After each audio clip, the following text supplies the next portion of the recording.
I got maybe 20 good years, if I can get it, life left, and shit, I still feel like I'm in my 30s or Yeah.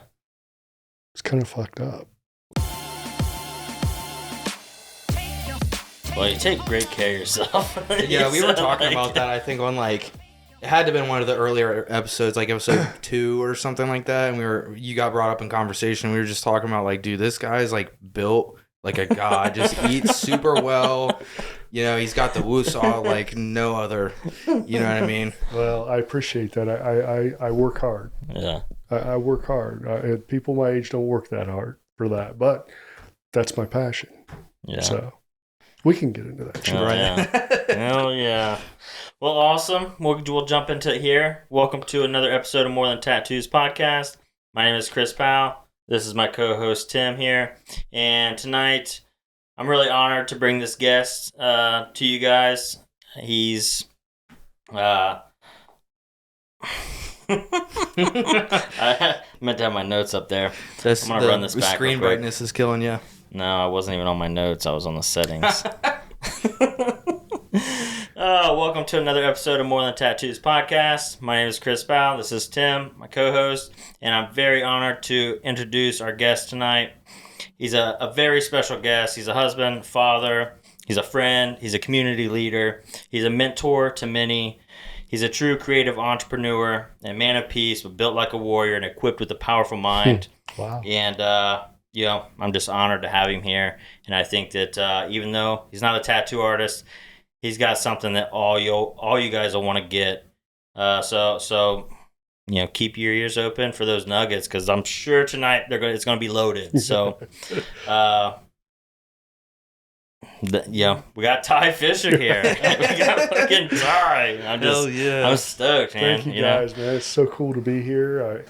I'm proud of you. I'm excited what you've created, and I'm thankful to just be a part of this. So, yeah, man, this is great.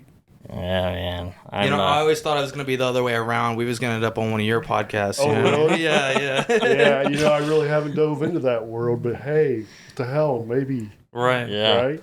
Well, it sounds like you got a lot going on right now. I do, man. I think I think I've got a lot going on. I think a lot of good stuff in life is just evolving and happening. Yeah, that's awesome, man.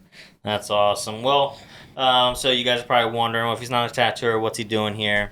And like I said, he's a creator. Just like a lot of us are. He's an entrepreneur, and he's finding his way, and he's been in business for himself for. Been in business now 15 years. Yeah, and I know that a lot of tattooers like to think of themselves as just artists, but we're all business owners. So, real quick, we met 7 or 8 years ago. Yeah. I think you was my first sleeve. Your first right? sleeve ever. Yeah, it's first sleeve to completion. I tattooed him 3 different shops, and over time he's ended up with the second full one. But throughout that time we've talked a lot. We've had a lot of good conversation. I've gotten to pick his brain over the years, and even though I haven't been directly mentored by him, I've been mentored by him. I've watched him. I've taken advice, and it's been an awesome journey. Thank you. And it's been mine as well. Yeah, man. And really excited to talk about some of the projects he has going on here in Springfield. I've always aspired to do a lot for my community, but I haven't really taken steps in that direction other than just trying to bring good business to Springfield. Yeah. But I've seen, I think it was around COVID time, right? It was COVID. When things took off for you. Yeah. I'll just kind of open it up to you and kind of just share what you got going on. Yeah, man. So 2020, I did my first project called the Your Story Project, yourstoryexhibit.com.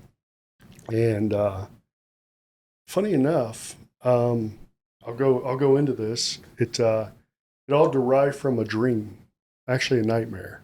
I had a nightmare in August of 2020 during COVID.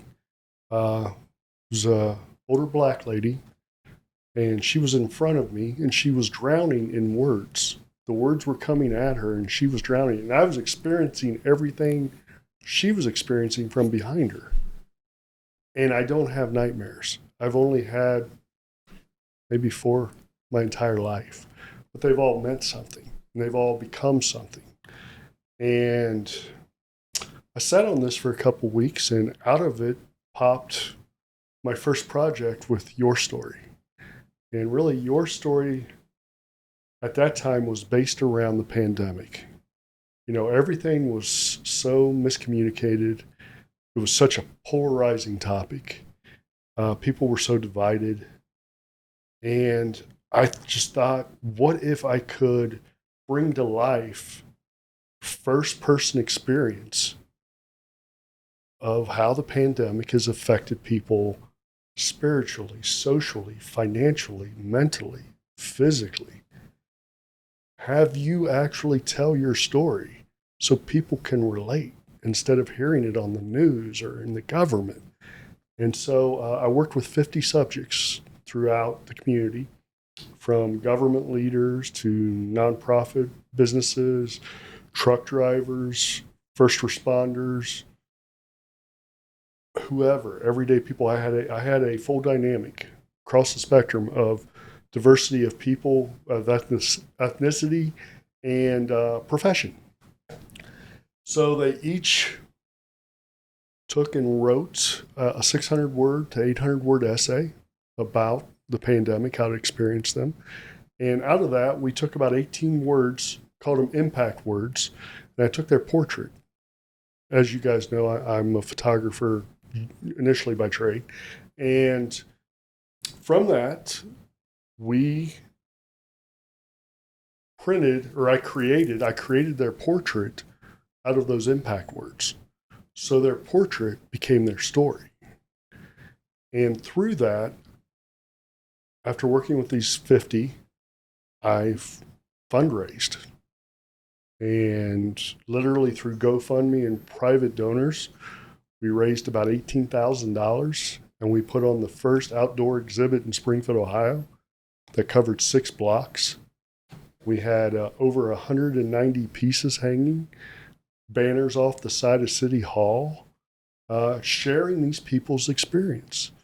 And we had coffee table books that we sold, and I made no money from this, and had no intention of doing that.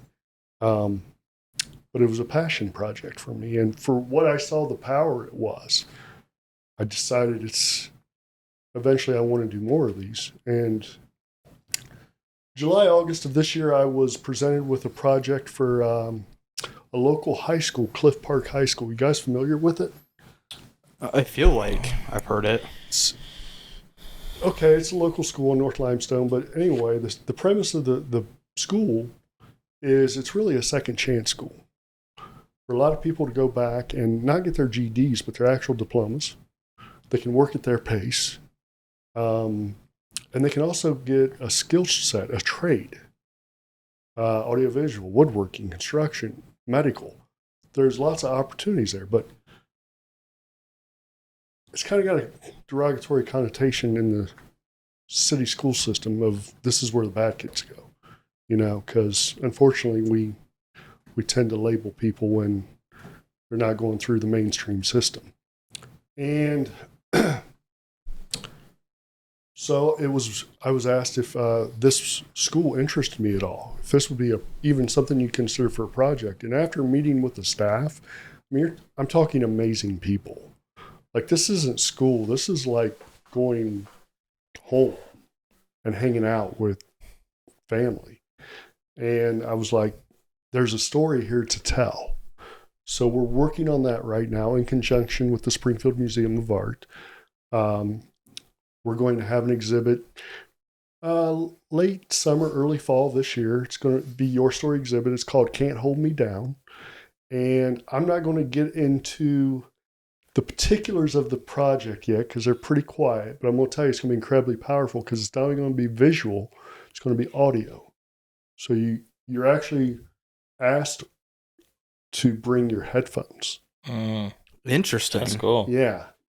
And I think it's really going to shine a light on a lot of good kids, a wonderful staff, and bring some good attention to the school. That's awesome. After you start talking or mention the location, I have heard of it. My sister actually went there. Okay. Yeah. But I love that you mentioned how the teachers are, because the picture you painted of how those like OIC and there's a few schools here in town that get that rap of just being bad kids. That's where they go, Right. But it's kids that just don't learn in the system the same way. Not only that, are experiencing challenges outside the system that you and I can't even fathom. Well, the fact they even show up to school is a miracle to me for some of them. Yeah. And that's what I've heard with experience of that school is a lot of them just have like really hard home lives, which, I mean, as an adult, when home life isn't good, I mean, work becomes difficult. Like everything becomes difficult when, everything's difficult. You've got to have a support. You got to have a good infrastructure to blossom and to grow. Mm-hmm. It's like watering a plant, but yeah, it's just I'm going through. I've got 11 subjects processed. I've got two. Shouldn't call them subjects, students.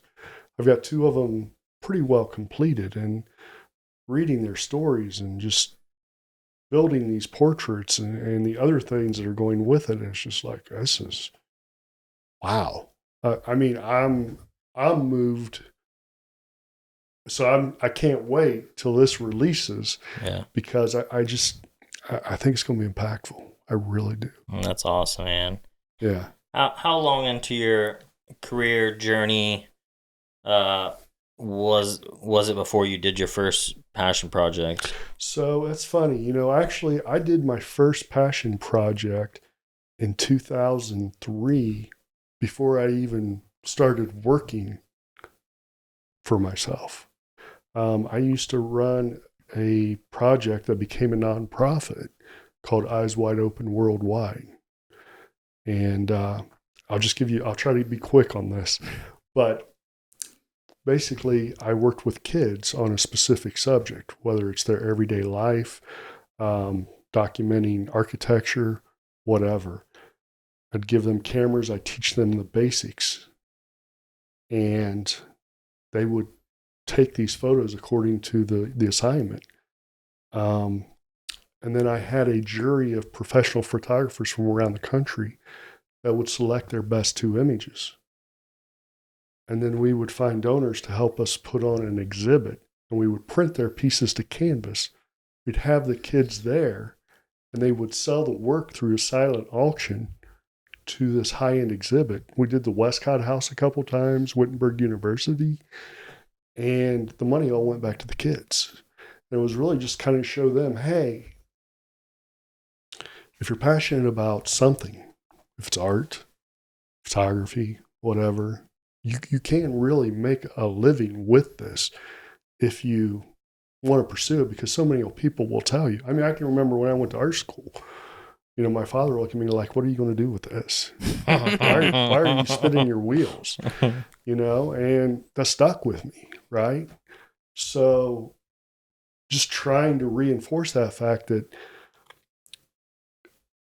if you've got the creative, the drive, and the desire to learn the business behind the creative, you can go so far. Yeah. So that was really my first passion project. And that actually ended up becoming a nonprofit and becoming worldwide. I spent time in Thailand. I was in Cambodia twice for the Angkor Wat Photography Festival. I did 2 projects over there.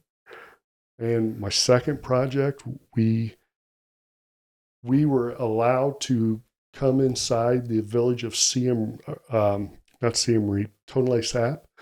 Tonle Sap is a floating village of over 1 million people.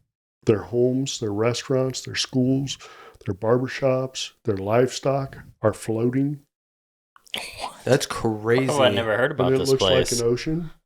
And you can take tour boats around it, but you're not allowed inside the village. And I got access to it, and I got 12 kids to document their daily life inside this floating world. What? Where they take wash buckets to school. Holy shit. That's crazy. I've never heard of that place. Yeah. That's fucking nuts. Yeah, that's insane. It? No. So the Mekong River that comes down through Thailand, etc., during the monsoon season, it overflows, and Tonle Sap becomes basically an ocean. And these people are floating, and they've got, I mean, their house, you'll have 8 people in, an 8x8 area with a wood thatched teepee roof. That's where they're living, sleeping, everything. And, it was incredible. How does that even work? Right, the infrastructure to this entire development sounds insane. Like everything's just on floaties or something. Not even floaties, literally sticks. Dude, that's insane. Wood. There's no contemporary design structure system here. This is as primitive gets. Wow. And the thing I learned in Cambodia, which segues into other parts we'll talk about, but the people are amazing. They're beautiful. They have nothing. They averaged about 35 cents a day salary. Happy. Beautiful hair, beautiful white teeth. Things you would not think in a third world country that's very impoverished. It's quite the opposite. Wow. That is fucking wild. Yeah. So that took a spin for about 4 years. Yeah, that's awesome, man. And this was before you were even in business for yourself. This is before I even knew how to take a picture, to be honest with you. So where did all this knowledge come from about how to run this business or operate like this? I didn't have any knowledge. No, I didn't have shit. I just went and found people that would help me. Yeah. If they believed in my vision, can you help me do this? I had a woman who believed in it. She's like, I'll help you become a 501c3 nonprofit. So I went to class twice a week, and she helped me fill out paperwork and stuff, and helped me set a board and do all these things. And it just, again, it's not about what you know. It's about what you want to do. And you'll find the people for the jigsaw puzzle. It all connects. Yeah. But you just got to have that desire to do it, because as you know, it's not going to come walking to you. Right. It's not given to you. But if you're willing and you have that drive, man, there is so much access and so many people are willing to help. That's crazy, because that's such a...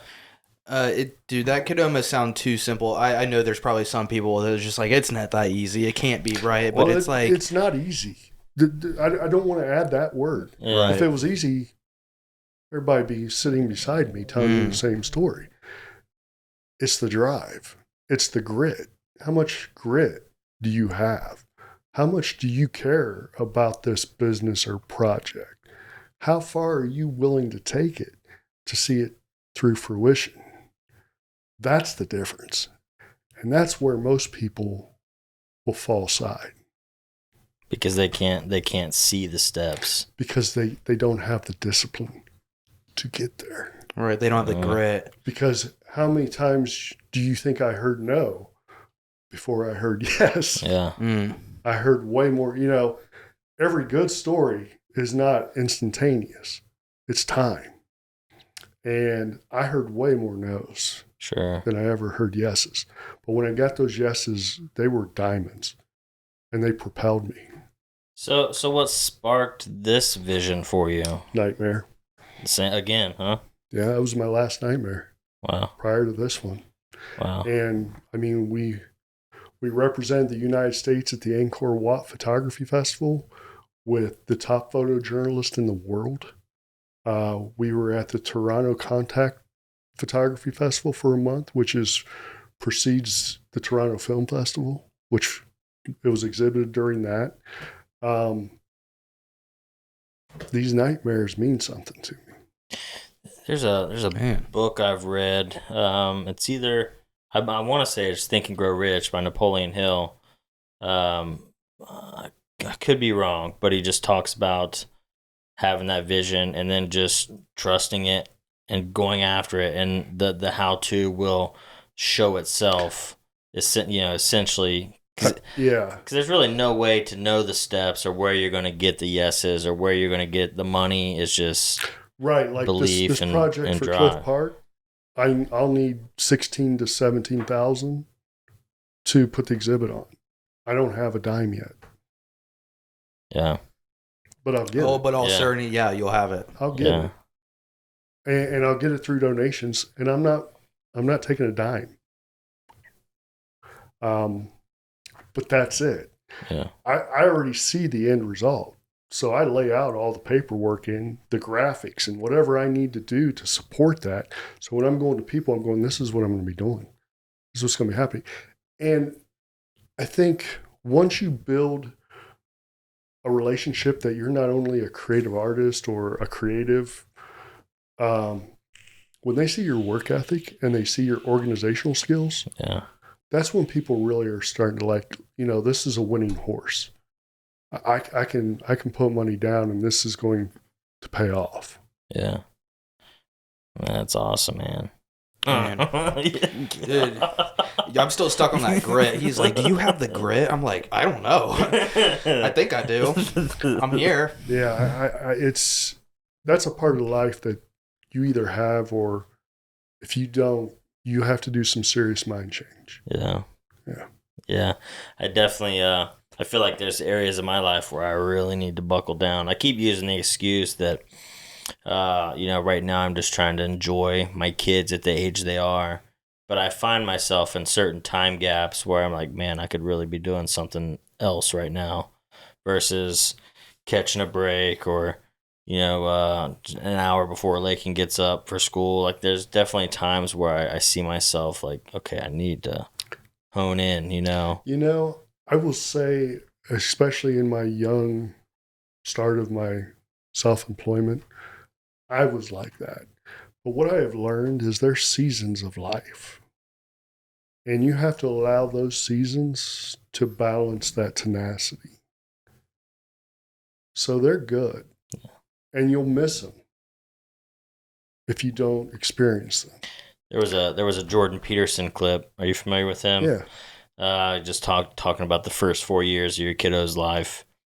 I don't want to get too into it because I'll start getting teary-eyed and shit. But 2.5 of it's already gone of my littlest one, and it's like that. Right. Yeah, I was never home for my kids when they were young. I was just working all the time. I was a maniac.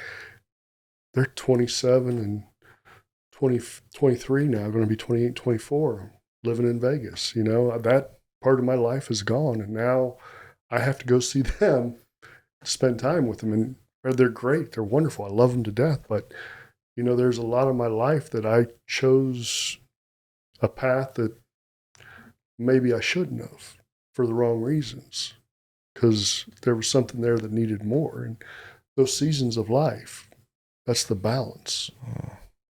Man, I'm just so curious because I feel like you said this a little bit, that time does a lot for a person. Yeah. But do you have mentors, that you ask these questions to, or do you feel like, and I would hate to speak on your behalf, but I feel like you're such a student of life that you're just receptive.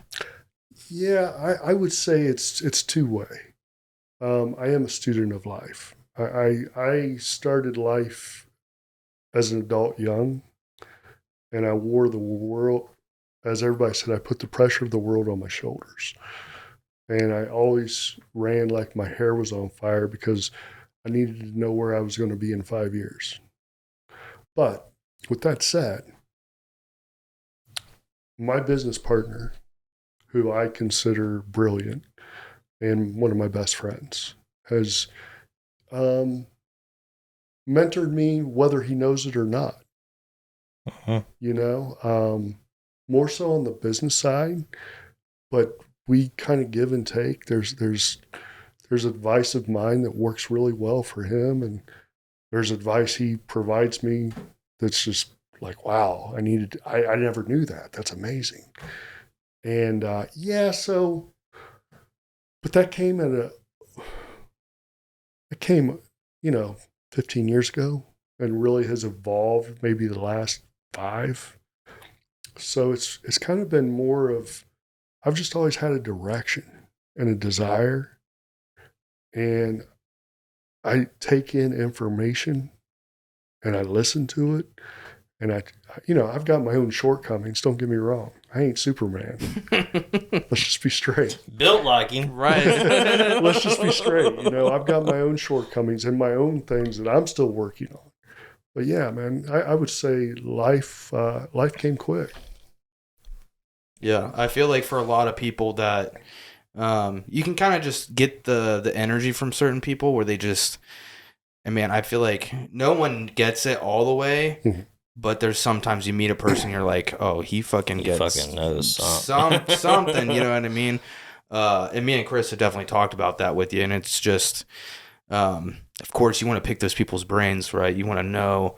Was there a place where you like fucking got that desire, where you picked up this drive that you were like, dude, I have a direction. You can't tell me differently. Yeah.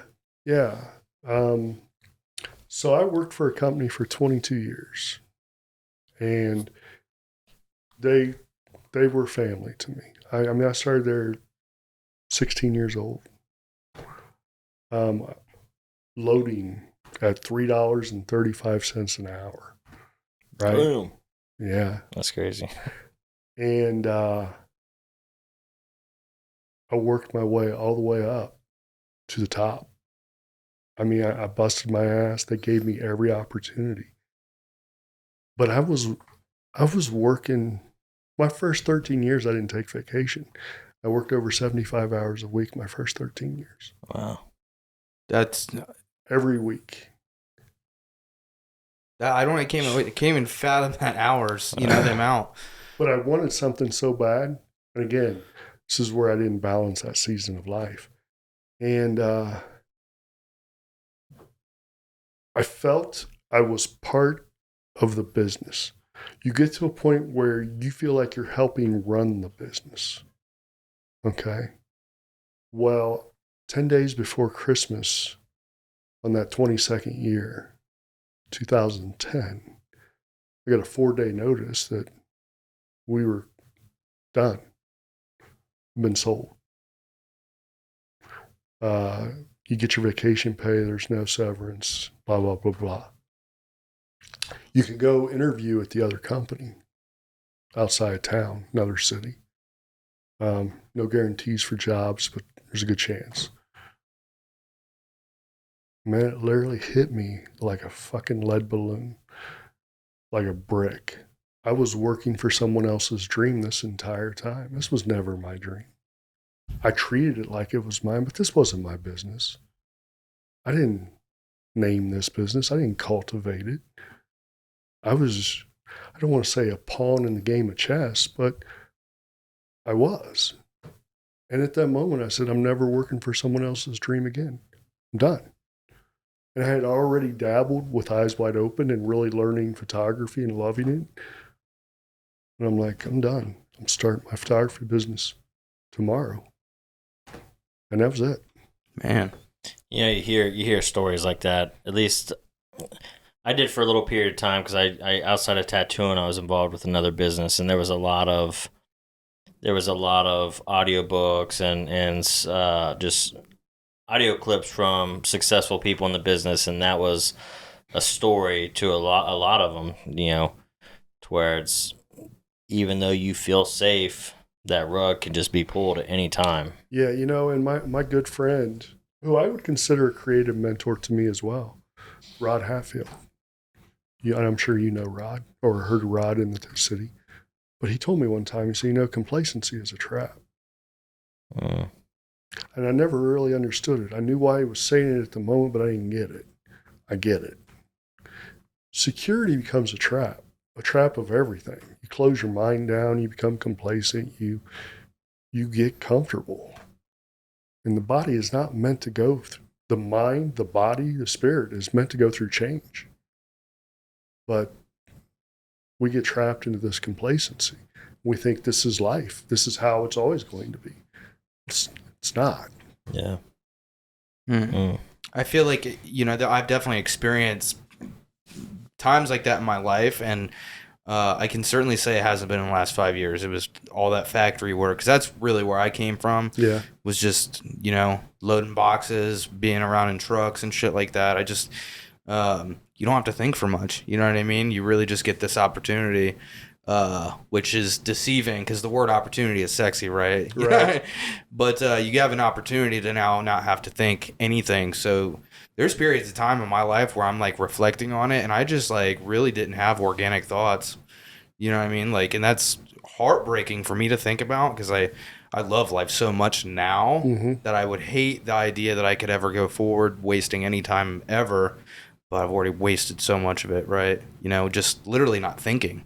You know, I think even maybe not creating something, but just at least having organic thoughts or funny enough, you were just clowning on yourself for quoting this book frequently, but, you know, Outwitting the Devil, I was just totally drifting, you know, just like without a single thought towards the world.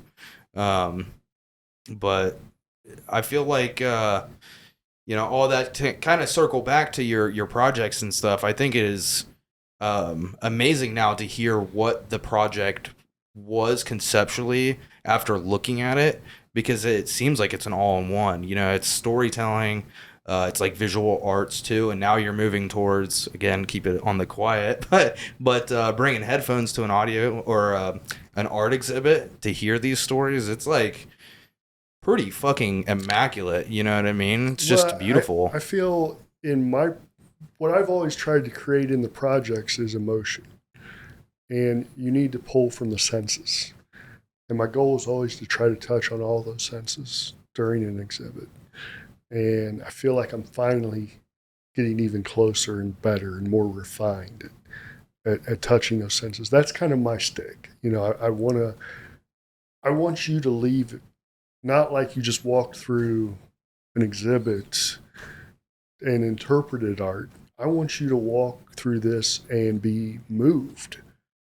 Like, wow, something inside me is changed. Something inside me is different because of this.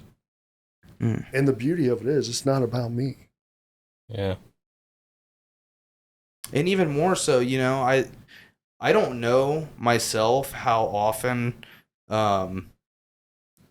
there's like an exhibit where or of any kind like this, but much less putting children on, you know what I mean, or trying to make highlight of their lives, because like you're all the time, and it's obvious that you know the younger generations are our future, Yeah. right? So always taking care of them and kind of leading them in the right directions. But I mean, like this school, what do you do when they're just seem to be struggling and they're just labeled that way?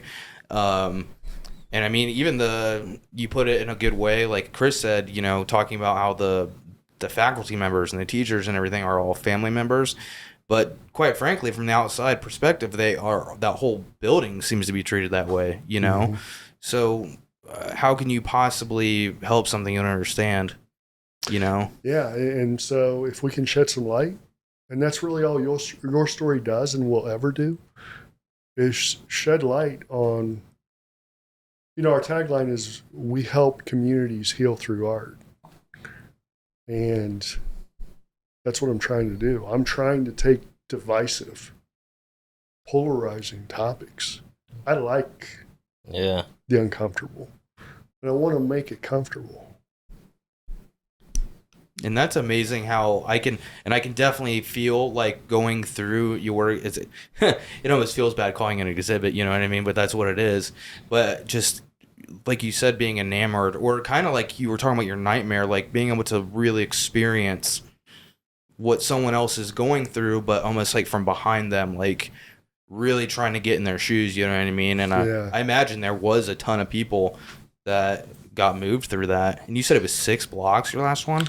The last one was 6 blocks. Yeah, I started at, I think Mother Stewart's, came all the way down, went up Fountain through City Hall, over to Hatch, Mela, around the block. Yeah, Man. there was pieces everywhere with people's stories, and their portraits or their created portrait out of Yeah. words. That stuff was killer. Thank The artwork was awesome. Yeah, I'm really excited about this. Actually, shout out to my wife. She's really been involved in the inception of this project with me, and she came up with some cool concepts for printing. And I kind of took those ideas and ran with it in the same direction but a different substrate. Yeah. And so I think that's going to make it like it's going to be a trip. It's going to be wild. That's awesome, man. So I'm excited. I quick note before I circle back, because I had a thought I wanted to at least bring up. Yeah. I think it's great that you and your wife are involved together on the project. And that's fucking awesome. Yeah. I for years have tried to get Katie to dive headfirst into things with me, but she we don't always click the best on business side of things, which is probably for the best sometimes because I can go way overboard. But I think that's fucking awesome. Well, and I think what I've learned in this situation, I was just simply explaining my vision. Yeah.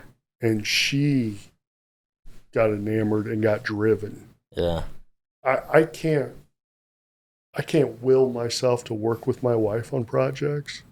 It has to be on her own time and doing, and she's brilliant as well. And so if she brings something to the table that I'm like, that's cool. Yeah. Let's look at that. Yeah, I like that. When she gets me excited, it just makes that part of the project just makes you want to go a little harder. Yeah, just like another layer of motivation. Or absolutely. Builds on that desire. Like, damn, she's into it. Like that. Yeah, that's awesome. I did want to note too, or mention that, you're talking about this new exhibit with kids and trying to get people to have more understanding of them, but at the same time, like, you're also giving these kids probably the first platform they've ever had to, speak on anything or be highlighted on anything in their life. That's really part of that goal, is to say, let's put you on the biggest possible platform that we can, shine a light on you. Yeah. And let you enjoy that experience. Yeah. Maybe taking someone from no hope to just doing what they can to get by to like, oh shit, I'm inspired to do something way bigger. Right. Which is awesome. There's a lot of power in it, but there's so much simplicity, but there's a lot of power. Yeah. It's awesome, man. Thank you. Very awesome. Well, I mean, this has been fucking. I see you. Your eyes are getting right over there, son. Because I that's it. Just it's cool. I think that, really taking the spotlight off yourself and just seeing how many other people you can affect. You don't see that a lot. You just don't see it very often. Especially to a magnitude of this, we talked about giving a lot and trying to shine the light on someone's day, or make them smile or just give them a compliment. But this is like a whole new fucking level. Well, but the funny thing is I get the same high off of it if it was about me. I'm not going to lie. I went through periods of my life where I wanted that limelight, had probably some narcissistic ways. I know I did. I got caught up in the world of education and photography. I was traveling, teaching, getting sponsors, and you know what that can start to feel like. And I think I'm a better person when I'm not in the spotlight. I think I'm a better person putting other people in the spotlight. Don't get me wrong, it's creative for me, and obviously there's going to be a small section about the artist. That's just how it rolls, and I'm cool with that. But this isn't a signed works by Ty Fischer exhibit. This doesn't have my name in it anywhere. I dig that. I like to work in the dark. It's where I do my best. Real G's move in silence.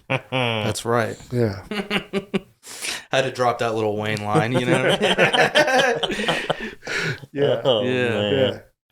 Well, dude, I have always wanted to ask, just kind of on the topic of the Woosall stuff, is like, how do you structure your life for these things? Like, how do you allow, and that's kind of also why I said that, like, the student of life thing, I feel like you're just receptive, but like, there's got to be something more to that. You can't just be like flying by the seat of your pants and just like, right. But there's got to be some balance you have to structuring things and also just like being water, right? I mean, I'm sure you've seen that YouTube video or read the book, Make Your Bed. You get up every day and you make your bed. Well, it all starts right there. I'm incredibly disciplined. I eat the same meal 5 days a week, the same times. Any little thought that comes in my head goes on my calendar, and it's color coded. So I know what my day looks like every day of the week. I know where I can get the most amount of hours, when I can just not be doing shit. Everything for me is structured. And I'm not a fanatic about it. I'm quiet about it. But even my wife will say, hey, what do you think about, can you possibly get this tomorrow? I said, let me get my calendar. Yeah. Let me put it right there. Good. Everything. That disciplined. And like, again, like you said, that discipline with my bed, our bed, that discipline with my cars. They're always clean inside and out as much as possible. The yard, the house, me, my workout structure, my eating structure. And for many, it would be like, this is fucking boring. But you know what? It's every one of these little steps catapults me a little bit further into creating and doing the things I want to do with my own life. I control it. It doesn't control me. Hell yeah, man. That's huge. I feel like that's huge. And you hear that make your bed thing a lot, and I think it's became kind of a cliche, but the fact of the matter is, it's true. If you can't start with the basics, you sure as hell aren't going to get the hard ones. When it starts to get tough, you're going to fall apart. If you don't have the basic shit, I mean, I remember I had a girl working for us and her life was falling apart. And I said, well, can I tell you where to start? She said, please. I said, go clean your car out. It looks like a pigsty. If that's how you live, that's how your life evolves. That's how everything else is spinning. If you can't control your environment, the environment controls you. Man. And I clip. Right, It's yeah. a clip Fucking right straight there. clip that. But how does that I'm sure this comes with, just getting like your reps in like Chris does and getting better practice at it. But what does that look like communicating with people? And I'm sure you work with a lot of different people and a lot of people are looking for your time. From business, it's a matter of consistency. It's a matter of timeliness. It's a matter of respect. Somebody emails me, they'll get an answer within an hour. Somebody needs a call, they'll get a call within an hour. And we deal with thousands of photographers in our business. But they all know me. And they all act like they're our only customer because they know I'll give them that attention. And that's, dude, that stuck with me too, because I feel like me and Chris had a lot of conversations about that after. It was one of your last sessions on your other sleeve, and you had said that, and you're like, well, I reply within an hour. Doesn't matter what it is. Maybe I can't even give them a full answer. Most unsuccessful businesses, it's not their product. It's not their marketing. It's their customer fucking service. It's horrible. And if you can't step up customer service, I don't care what you're doing. It's not going to work. It's eventually going to fail. It's going to drive you nuts.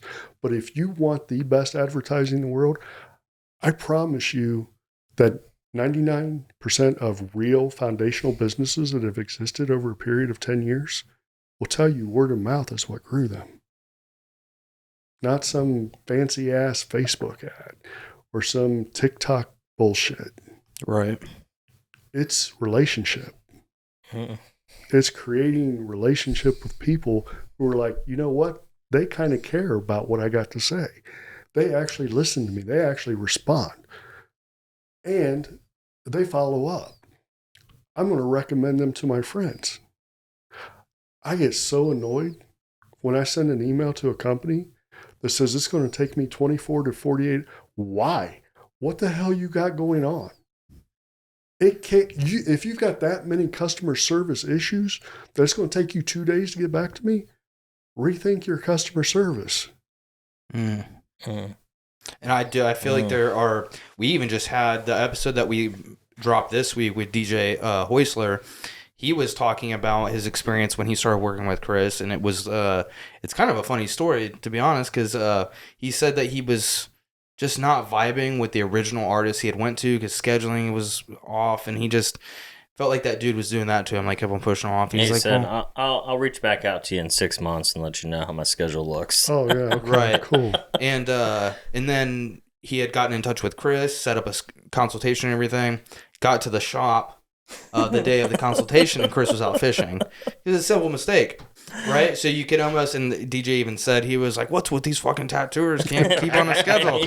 But he even said in that Katie was at the shop, got them on the phone, and Chris in this big fucking like hat and on like a canoe or something fishing, like kind of did like a lightweight, I wouldn't call it a consultation, but yeah, to chat and just like send me some stuff, let's talk ideas. But DJ even said in that he felt like Chris had cared like way more than that other dude, and even having conversations with that other dude. So I mean, that's just perfect example right there that building relationships with people, I think, will. It's literally the simplest thing in the book, and so many people avoid it, and so many people try to rewrite it and do it different. Yeah. And you just don't have to. Yeah. A lot of those principles don't change. Let me ask you something. Are you still human after however old you are now? Has anything changed from you? Are you a robot? Have you been chips embedded? No, you still feel. You still want to be treated by people well. Yeah. You want people to hear you. You also want people to take responsibility for when they're wrong. Yeah. Which you have to be able to do in business. Yeah. Oh yeah, I feel like that's huge. Yeah. That's almost more than people showing it perfect. It validates your sincerity. Yeah. If you can just say, you know what, this is on us, or this is on me. I made that mistake. Yeah. I will fix that. I will take care of it for you. Yeah. That validates you more than anything.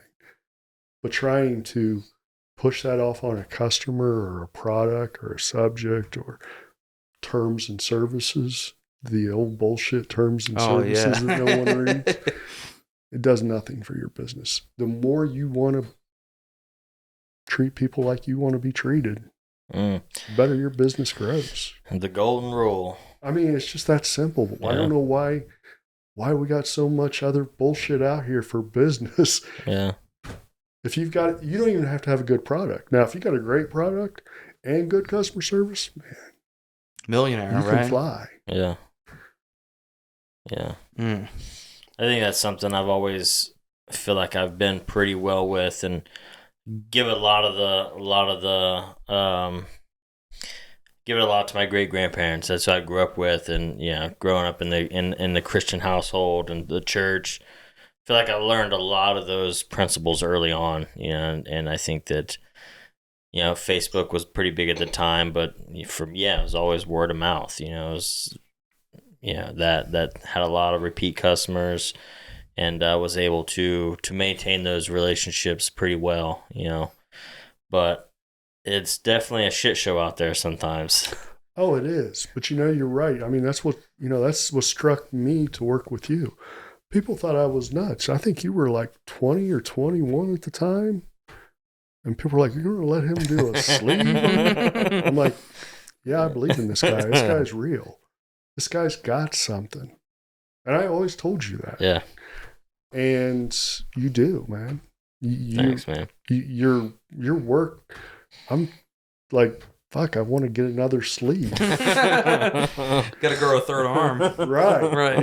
Because, this shit's badass. Thanks, man. But you've taken that thing and you're working it, and you're working all sides of it with Tim and the customer service and the relationships and the experience of Thousand Oaks. It's all gotta come together, but it takes time to figure that shit out. Yeah. Definitely one of the biggest lessons I feel like I've learned in business is just patience. And you said it earlier, just building on that foundation, the It's basics. a marathon. And, you know, It is not a sprint. yeah. Right. And I feel so bad for the people out there who are being influenced by a lot of, I guess, influencers. Yeah. Who I think there are some really good influencers, but they're not giving a lot of backstory. They're not explaining how long it really took them to get to this point, because there's a hook and bait here, Yeah. or a bait and hook. If it sounds instant, I'll get you on board. And no real sustainable business has ever happened overnight. Yeah. None. And it never will, because it's a marathon. Because you're going to go through more shitstorms than you ever experienced being employed for someone else. And you're also going to go through more highs. Yeah. And you're going to work a hell of a lot more hours, and you're going to have a lot more responsibility, and you're going to question yourself way more than you ever did in your life. Yeah.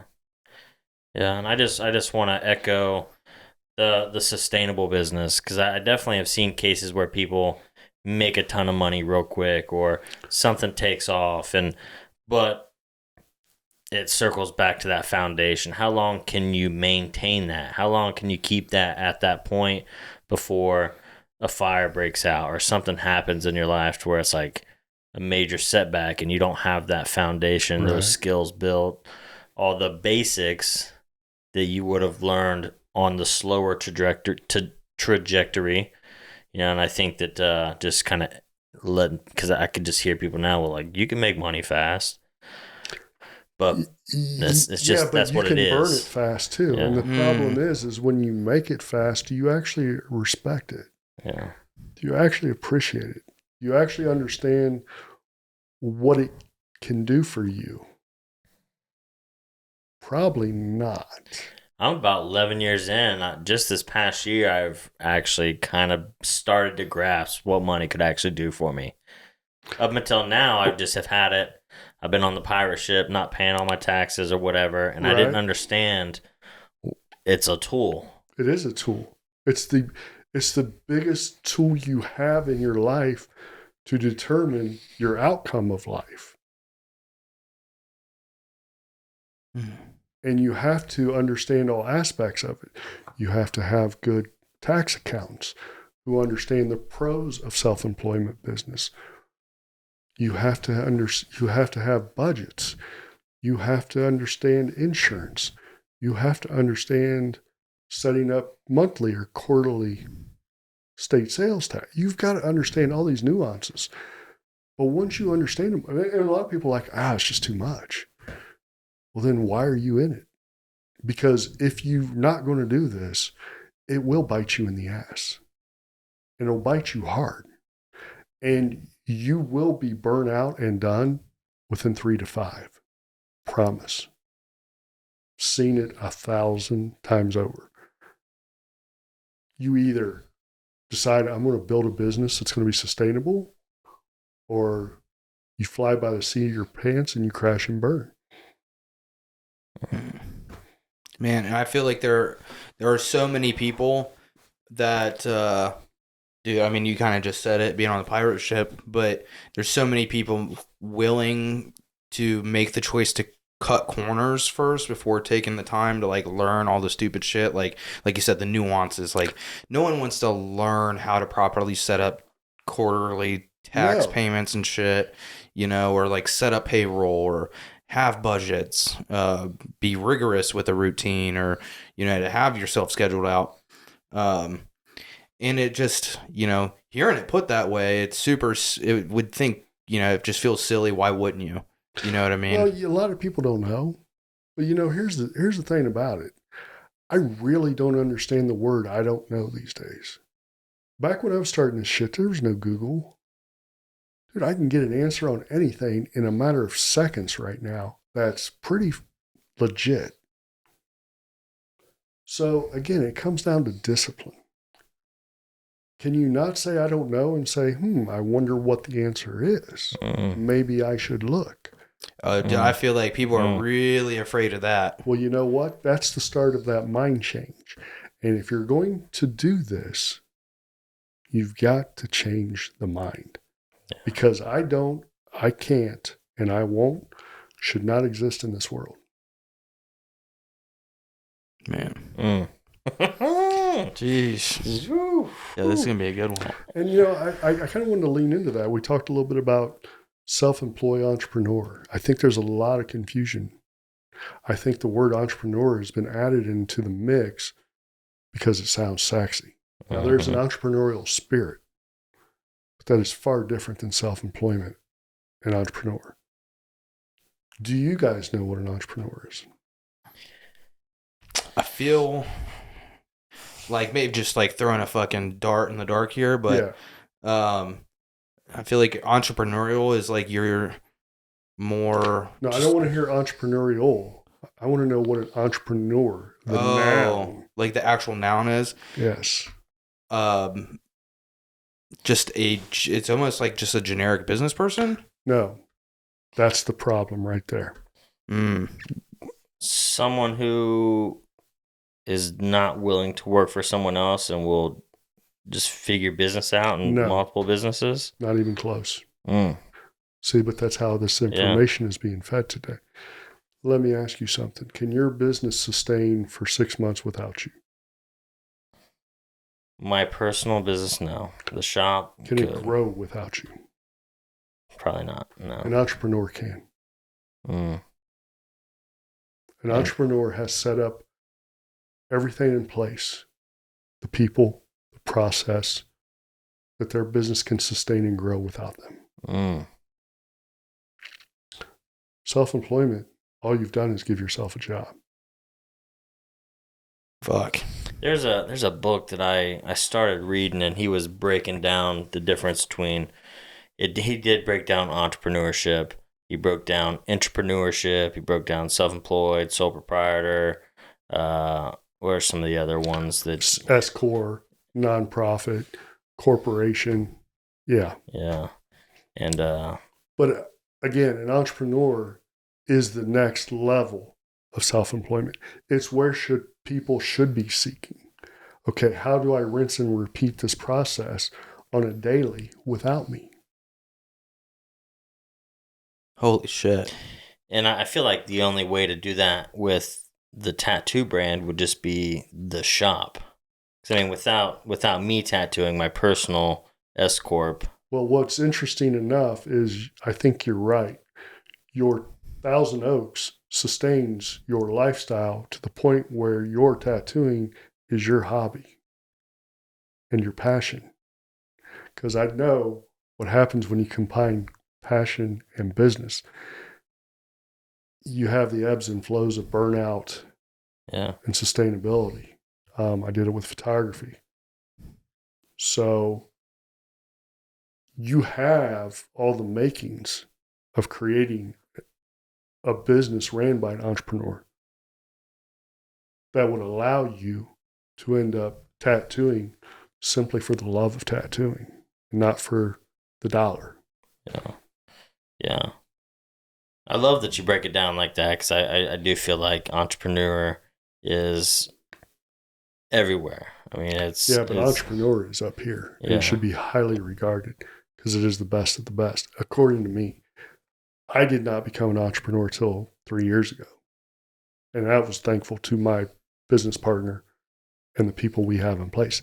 Our business can run without us and potentially grow without us with the people we have in place. Now, do we put in the time? Yeah, but we don't put in near the time you do. That's just got me at my, it's got my head opening up a little bit. Cause like me and Chris have had so fucking many conversations about shit like this, but I feel like I mean, obviously you're 11 years in, I'm only like 5-6 years in. So really only half of like the time in with like learning these mindsets and stuff with being self-employed now that I know how to correctly define that. But Chris has always tried to spark in me like that idea of entrepreneurship without me really, I think, seeing the vision or like having like or being open to it until you put it that way where it's like it can grow and function without you, and you could step away from it. And it's good to have that person, because that's exactly what my partner had to do to me. I had to manage customer service. Like literally, I managed it. I did all the, and he said, I don't know what you're thinking. You have a vision. I have a vision. We can't go to that level that we're supposed to be at until you're out of the weeds. But you're too far in the weeds. And this needs to stop. And it's scary.